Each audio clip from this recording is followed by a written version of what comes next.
Taking you on a brief tangent, I want to go to the 60s, but do you think that just as in this, I mean, it's connected, but a brief tangent, do you see in this sort of new era of, and actually not necessarily new because it goes back to the 80s with, or the 80s, but particularly the 90s with Charles Murray, that sort of synthesis of like a resurgent sort of neo-social Darwinism with the market fanaticism through these different like, oh, well, we're not doing these old like race hierarchies. This is all new. This is IQ. This is this is clean science. It happens to restate the Yeah, same stuff.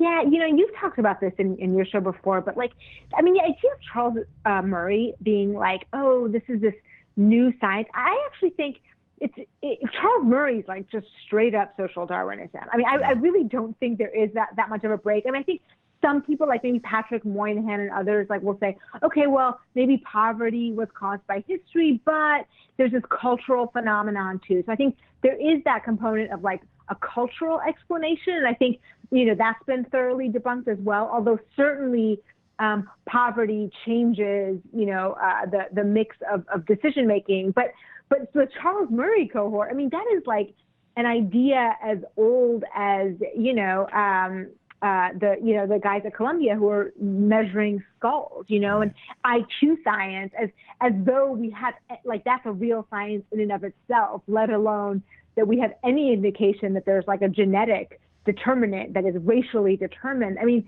so I mean, the Charles Murray phenomenon. I mean, it's just so funny that you were, that these people won't let us examine this new research. Like, please, it's like all we've ever heard always is this exact same thing. So this is not new.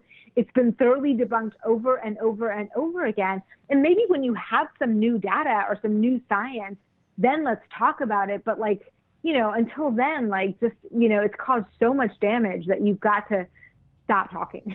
Right, and there's no ethics around it, and it's just this sort of restating of old stories.